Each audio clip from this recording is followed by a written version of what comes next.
Hi అండి, బాగున్నారా? ఈరోజు నేను దొండకాయ మసాలా చేస్తున్నానండి. ఇదిగోండి, దొండకాయలు తెచ్చి శుభ్రం కడిగి పెట్టుకుని ఇలా కట్ చేసి పెట్టుకోవాలండి.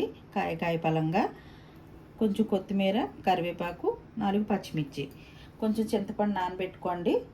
ఒక 2 ఆనియన్స్ కట్ చేసుకోండి. కారం, పసుపు, సాల్ట్, కొంచెం ఆవాలు.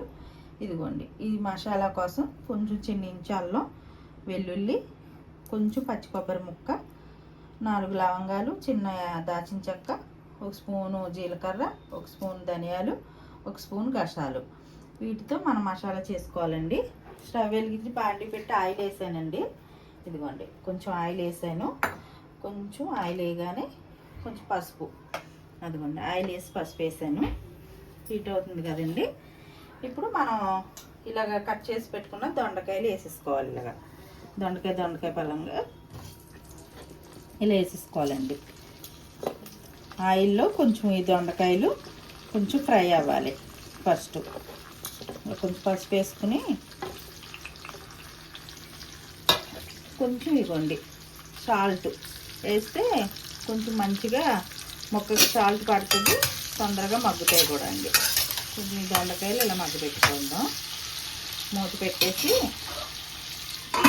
ఒక 5 నిమిషాలు మగ్గాలండి. కలుపుకుంటూ మూత పెట్టేద్దాం. ఇవ్వండి, ఇవన్నీ మిక్సీలో వేసేసుకుందాం. ఈ గసాలు, ధనియాలు ఇవన్నీ మిక్సీలో వేసేసానండి. ఇవ్వండి, ఆనియన్స్ కూడా వేసేసుకుందాం. ఇదంతా మిక్సీ పట్టుకోవాలండి. ఇవ్వండి, ఉల్లిపాయలు అన్నీ వేసాను కదండి. ఇప్పుడు ఇందులో ఒక 2 స్పూన్లు కారం వేసుకుందామండి. వాటికి సరిపడగా కొంచెం ఇవ్వండి కొత్తిమీర, ఒక 4-5 రెమ్మలు కరివేపాకు వేసి ఇది మెత్తగా మిక్సీ పట్టుకుందామండి. ఈలోపు ఇవ్వండి, ఇవి కూడా మధ్య మధ్యలో కలుపుకుంటూ ఉండండి.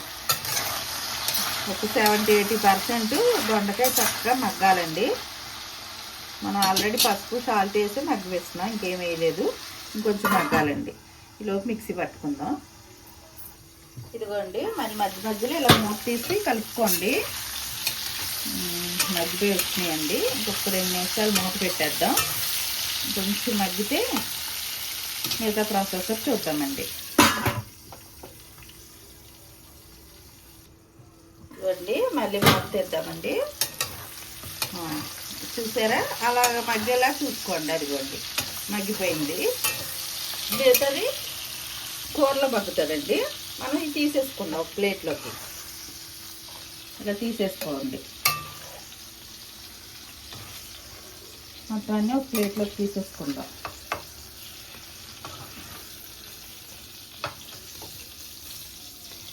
ఇలా ఒక ప్లేట్లో తీసేసుకునండి. మిగతా ప్రాసెసర్ చూపిస్తానండి. ఇది తీసాను కదా, ఇది పక్క పెట్టేద్దామండి. దీని పని ఇప్పుడు లేదు మనకి. ఇది రండి, ఇదిగోండి. ఇదిగోండి, కొంచెం ఆవాలు వేసాను, ఒక 2 పచ్చిమిర్చి, కరివేపాకు, కొంచెం కొత్తిమీర కూడా వేయండి. అది చిట్టుపట్లు ఆడాలి. ఆవాలు చిట్టుపట్లు ఆడి అదే ఆయిల్ అండి. మనం ఆయిల్ వేసుకోక్కర్లేదు. దొండకాయ మగ్గిపోయాక ఇదే ఆయిల్, మళ్ళీ మీరు ఆయిల్ వేయలేదు, మనకు సరిపోతుందండి. అదిగోండి, ఇప్పుడు మనం ఇదిగోండి ఇలా చూడండి, ఇది మసాలా ముద్ద పట్టాను. ఇప్పుడు ఆనియన్, చెక్క, లవంగ, గసాలు అన్నీ వేసాను కదండి. కారం అన్నీ ఈ ముద్ద ఇందులో వేసేసుకుందామండి. చక్కగా వేసేసుకుందాం.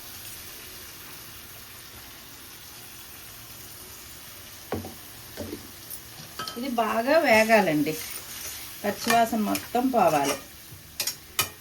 చక్కగా సిమ్లో పెట్టేసండి, మూత పెట్టేసుకుందాం. ఇదిగోండి, మూత వేసుకున్నాం. మధ్య మధ్యలో అలా కలుపుకుంటూ ఉండండి. ఇదిగోండి, చూసారా ఎలా వేగుతుందో.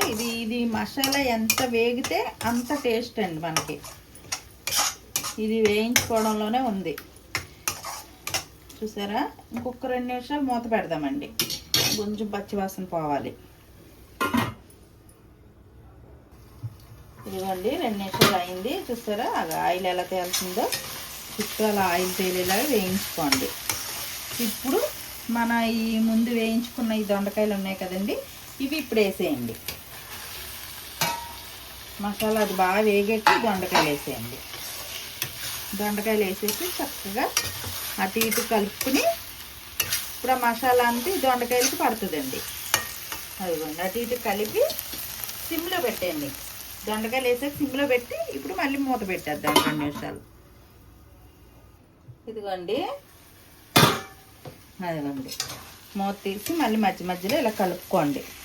దొండకాయకి చక్కగా ఈ మసాలా అంతా చక్కగా పడుతుందండి. చూసారా చక్కగా వేగింది. ఈ టైంలో మీరు ఒకసారి కారం అది చూసుకోండి. నేను వేసిన కారం మాకు సరిపోతుంది. ఉప్పు కారాలు అడ్జస్ట్ చేసుకోండి. ఇప్పుడు ఇది చూడండి, చింతపండు పులుపు తీసాం కదండి, ఇదిగోండి ఇది కొంచెం ఎంతో కాదు ఒక 2 స్పూన్లు అంతే వేయండి, ఎక్కువ వేయొద్దు. పులుసు వేసేసి చక్కగా ఒకసారి కలిపేసుకోండి. కలిపేసి దానికి కొంచెం వాటర్ వేయాలండి, ఎక్కువేం కాదు, ఒక్క చిన్న గ్లాస్ అంతా వాటర్ వేసేసి చక్కగా కలిపేసేయండి. సిమ్లో పెట్టేద్దామండి. వెయిట్ చేద్దాం 2 మినిట్స్. ఇదిగోండి అలా ఆయిల్ చూసారా ఎలా తేలుతుందో. మనం మళ్ళీ మధ్య మధ్యలో ఇలా కలుపుకోండి. ఇంకొక 2 నిమిషాలు మళ్ళీ మూత పెట్టేద్దామండి.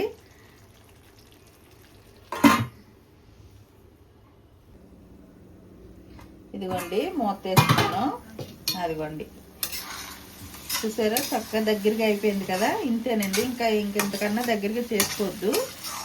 ఇదిగోండి ఇంతే. చక్కగా ఇలా గ్రేవీగా ఇలా దొండకాయలతో చాలా బాగుంటుందండి. రైస్లోకి చపాతీలోకి దేంట్లోకైనా బాగుంటుందండి. చివరిగా ఇలా కొంచెం కొత్తిమీర జల్లేసుకుని స్టవ్ ఆపేస్తున్నాను. అంతేనండి, సింపుల్గా దొండకాయ మసాలా రెడీ.